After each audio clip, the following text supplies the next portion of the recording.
ബംഗാളിൽ രണ്ടാം ഘട്ട വോട്ടെടുപ്പും പൂർത്തിയാവുകയാണ്.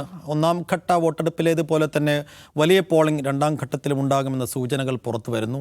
എന്ന് വെച്ചാൽ വലിയൊരു ആവേശം അവിടെ വോട്ടർമാരുടെ ഭാഗത്തുനിന്ന് കാണുന്നുണ്ട്.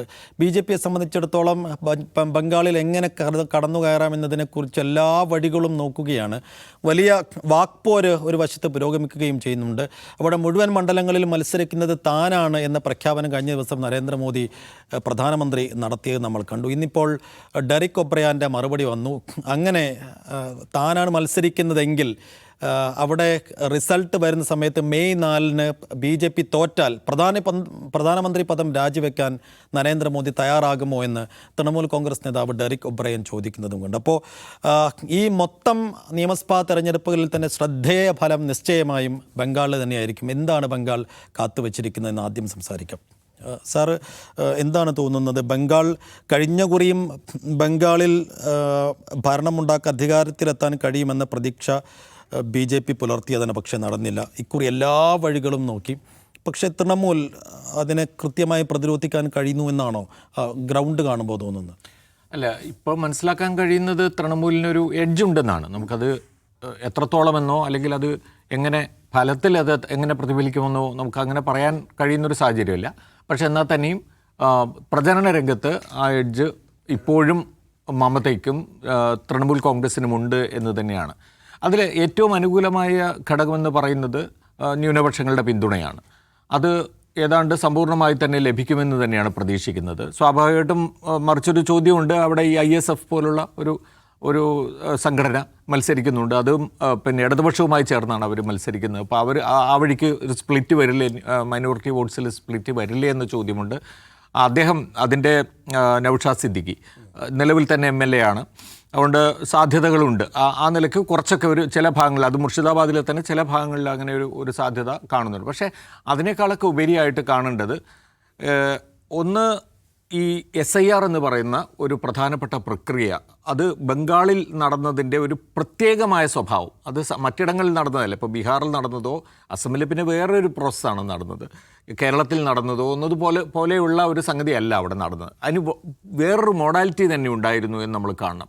അവിടെ ഈ സുപ്രീം കോടതിയിൽ കേസെത്തുകയും സുപ്രീം കോടതി പിന്നെ ഒബ്സർവേഴ്സിനെ വെക്കുകയും മൈക്രോ ലെവൽ ഒബ്സർവേഴ്സിനെ വെക്കുകയും അവസാനം ഒരു ട്രിബ്യൂണൽ സ്ഥാപിക്കുന്ന നിലയിലേക്ക് വരെ പോവുകയൊക്കെ ചെയ്ത പ്രത്യേകതരം ഒരു പ്രോസസ്സിലൂടെ അത് കടന്നു പോയിരുന്നു. അതിൻ്റെയൊക്കെ അന്തിമ ഫലമായിട്ട് 27 ലക്ഷം ആളുകൾക്ക് വോട്ടില്ല. എന്നുവെച്ചാൽ നേരത്തെ തന്നെ പിന്നെ പട്ടികയിൽ നിന്ന് ഒഴിവാക്കിയ മരിച്ചവരും അല്ലാത്തവരുമായിട്ടുള്ള ആളുകൾ മാറിപ്പോയവരൊക്കെ 60 ലക്ഷത്തോളം വരുന്നുണ്ട്. അതിന് പുറമെ ഒരു 5 ലക്ഷം വേറെ പല ഡിസ്ക്രിപ്പൻസീസൊക്കെ പറഞ്ഞിട്ട് ഒഴിവാക്കി. അതിനുശേഷം 27 ലക്ഷം പേരെ ഈ അഡ്ജുഡിക്കേഷൻ പ്രോസസ്സിലൂടെ വന്നതിന് ശേഷവും ഒഴിവാക്കി. അപ്പോൾ ടോട്ടൽ എന്ന് വെച്ചാൽ ഏതാണ്ട് 1 കോടി ആളുകളെ ഈ പ്രോസസ്സിൽ നിന്ന് ഒഴിവാക്കി 11% ആളുകളാണ് പുറത്തായി പോയതെന്നാണ് പറയുന്നത്. ഇതിൻ്റെ ഒരു പശ്ചാത്തലത്തിൽ കൂടി വേണം നമ്മൾ കാണാൻ. അതുകൊണ്ട് BJP ജയിക്കുന്നുണ്ടെങ്കിൽ അത് SIR കൂടി അതിൻ്റെ മുന്നണിയുടെ ഭാഗമായി നിന്നുകൊണ്ടുള്ള വിജയമാണെന്ന് നമ്മൾ പറയേണ്ടി വരും. NDAയുടെ ഭാഗമായി നിന്നതിൻ്റെ ഫലമാണ് എന്ന് പറയുന്നത്. തെരഞ്ഞെടുപ്പ് കമ്മീഷൻ കൂടി NDAയുടെ ഭാഗമായി നിന്നുകൊണ്ട് ആണെന്ന് പറയേണ്ടി വരും.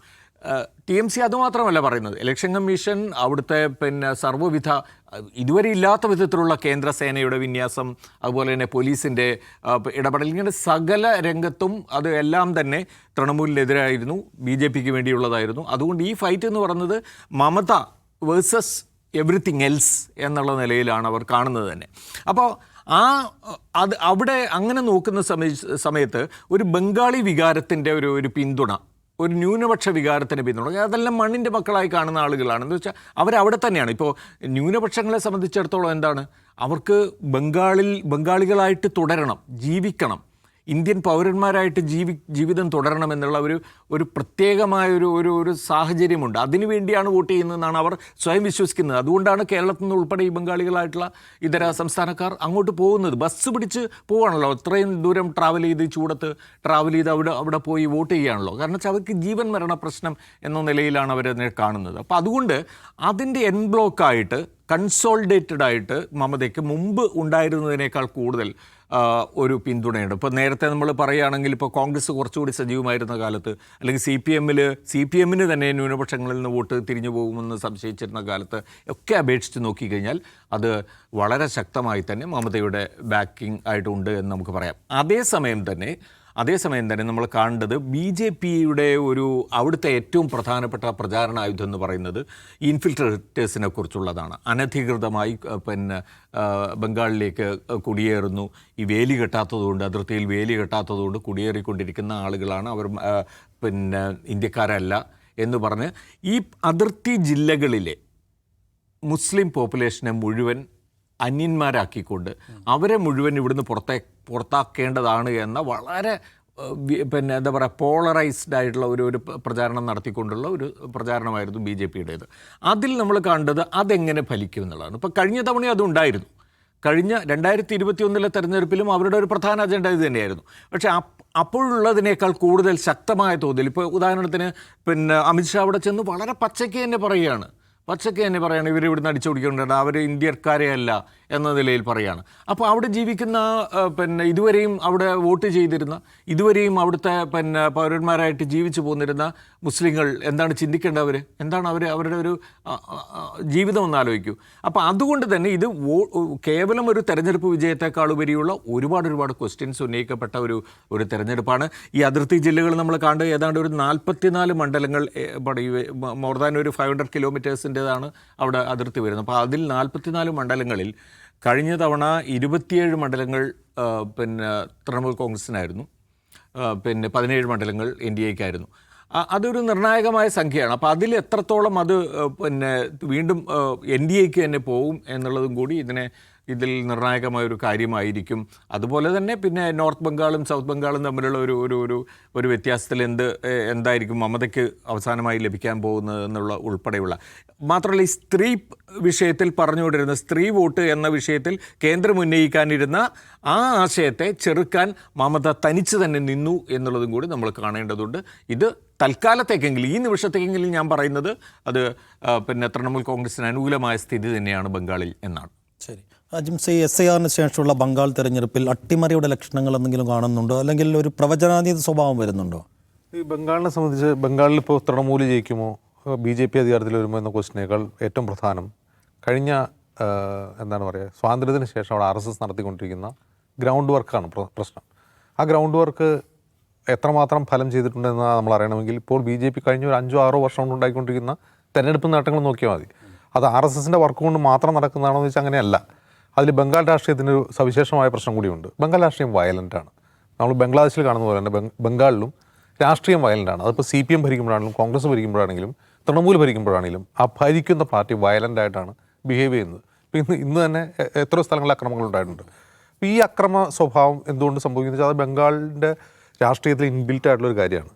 ഇവിടെയാണ് BJP ഇൻറോഡ്സ് ഉണ്ടാകുന്നത്. BJP എങ്ങനെ ഇൻറോഡ്സ് ഉണ്ടാകുന്നത് ചോദിച്ചാൽ ഭരിക്കുന്ന റൂളിംഗ് പാർട്ടിയുടെ വയലൻ്റ് ആയിട്ടുള്ള അപ്രോച്ചിനെതിരെ തങ്ങളെ സംരക്ഷിക്കുന്നത് ആരാണ്, അവരോടൊപ്പം നിൽക്കുക എന്നുള്ളതാണ് വോട്ടർമാർ ചെയ്യുന്നത്. അത് ഇപ്പോൾ ജാവേദ് പർവേസ്, മനോരമ ജാവേദ് പർവേസ് അവിടെ മുഴുവനായി റിപ്പോർട്ട് ചെയ്യുന്നുണ്ട്. ജാവേദ് ഫേസ്ബുക്കിലൊരു വീഡിയോ ഇട്ടിരുന്നു. അപ്പോൾ ഒരാളോട് നിങ്ങൾ BJPയിൽ ചേരാൻ കാരണം എന്താണെന്ന് ചോദിക്കും. അയാളൊന്നും മിണ്ടുന്നില്ല. നിങ്ങൾ ഇതിനു മുമ്പ് ഏത് പാർട്ടിയായിരുന്നു? ഞാൻ CPM ആയിരുന്നു. അയാൾക്ക് നാണക്കേടാണ് അത് പറയാൻ. ഞാൻ CPMലായിരുന്നു. അപ്പോൾ എന്തുകൊണ്ട് നിങ്ങൾ BJPയിൽ ചേർന്നു? അങ്ങനെ ചെയ്യേണ്ടി വന്നു. സാഹചര്യം അങ്ങനെയാണ്. ഈ സാഹചര്യമാണ് അവിടുത്തെ പ്രശ്നം. അതായത് തങ്ങളെ ആക്രമിക്കാൻ വരുന്നവർക്കെതിരെ ആരാണോ പ്രൊട്ടക്ട് ചെയ്യുന്നത് ആ പാർട്ടിയിൽ നിൽക്കുക എന്നുള്ളതാണ്. ഇപ്പോൾ CPM അവിടെ ദുർബലമായപ്പോൾ ആ വോട്ട് ബേസ് മുഴുവൻ തൃണമൂലിലേക്ക് പോകുന്നത് എന്തുകൊണ്ടാണെന്ന് വെച്ചാൽ തങ്ങളെ പ്രൊട്ടക്റ്റ് ചെയ്യുന്ന, തങ്ങളെ ആക്രമിക്കാത്തൊരു പാർട്ടി ഭരിക്കുക എന്നുള്ളതാണ് ആളുടെ ഒരു ലൈൻ. അപ്പോൾ ആ ലൈൻ ഇപ്പോൾ BJP ജയിക്കുന്നു എന്ന് തോന്നിക്കഴിഞ്ഞാൽ ഇതേ ഷിഫ്റ്റ് തൃണമൂലിൽ നിന്ന് BJPയിലേക്ക് ഉണ്ടാവും. അതുകൊണ്ട് BJP ബംഗാളിൽ അധികാരത്തിൽ വരിക എന്നുള്ളത് അസാധ്യമായൊരു കാര്യമില്ല. അത് വന്നേക്കാം. പക്ഷേ മറ്റേത് സംസ്ഥാനങ്ങൾ വരുന്നതിനേക്കാൾ ബംഗാളിൽ വരുന്നത് എന്തുകൊണ്ട് പ്രാധാന്യമുള്ളതാണെന്നാണ് സാർ പറഞ്ഞത്. ഒന്ന് അവിടുത്തെ പോപ്പുലേഷൻ തന്നെയാണ്. ഈ പോപ്പുലേഷനെതിരായിട്ടുള്ള വിദ്വേഷ പ്രചാരണമായിരുന്നു RSS കഴിഞ്ഞ ഈ സ്വാതന്ത്ര്യത്തിന് ശേഷം അവിടെ നടത്തിക്കൊണ്ടിരുന്നത്. BJP അവിടെ ഇൻറോഡ്സ് ഉണ്ടാക്കി തുടങ്ങുന്നത് തന്നെ ഈ ഇൻഫിൽട്രേറ്റേഴ്സിന് മുന്നിൽ നിർത്തിക്കൊണ്ടാണ്. ചിതലുകൾ എന്നാണ് 2019 ലോക്സഭാ തെരഞ്ഞെടുപ്പിൽ അമിത്ഷാ ഈ ആളുകളെ, ഈ ഇലക്ടറേറ്റിനെ വിളിച്ചത്. ചിതലുകൾ, നമ്മളവരെ ഒഴിവാക്കും എന്നാണ് പറഞ്ഞത്. അപ്പോൾ ഇത്രയും ഇൻഹെറിറ്റൻ്റ്ലി വയലൻ്റ് ആയിട്ടുള്ള രാഷ്ട്രീയമുള്ള ബംഗാളിൽ BJP അധികാരത്തിൽ വന്നാൽ അവിടെ സംഭവിക്കാൻ പോകുന്നത് എന്താണെന്ന് നമ്മൾ ആലോചിച്ച് നോക്കുക. എന്തായിരിക്കും സംഭവിക്കാൻ പോവുക? ഒന്ന് വയലൻസ് അവിടെ പ്രശ്നമുണ്ട്, മറ്റൊന്ന് ഈ പോളറൈസേഷൻ പ്രശ്നമുണ്ട്.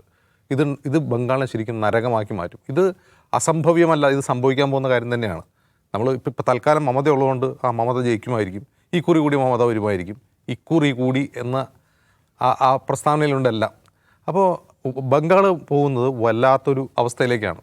അപ്പോൾ ഇതിന് തടയിടാൻ ഇനി എന്ത് എന്ന് ചോദിച്ചു കഴിഞ്ഞാൽ ഇനി എല്ലാ കാലത്തും മമതാ ബാനർജി ചിരഞ്ജീവിയായിട്ട് നിന്നിട്ട് ഈ പാർട്ടി നയിക്കില്ല. മമതാ ബാനർജിക്ക് ഒരു അവസാനം ഉണ്ടാവും, അവിടെ വേറെ ആരെങ്കിലും വരും, അവർക്ക് ഈ തൃണമൂലം നയിക്കാൻ കഴിയുമോ?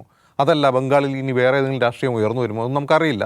പക്ഷേ അനധിവിദൂര ഭാവിയിൽ ഈ അപകടം പതിയിരിക്കുന്നുണ്ട് ബംഗാളിൽ.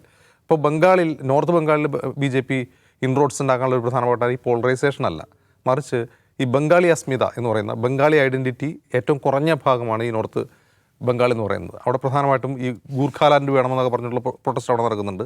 അവരുടേതായ ഐഡൻറ്റിറ്റി ഉണ്ട്. അവരിൽ പലരും നേപ്പാൾ വംശജരായ ആൾക്കാരും കൂടുതലുള്ളൊരു പ്രദേശമാണത്.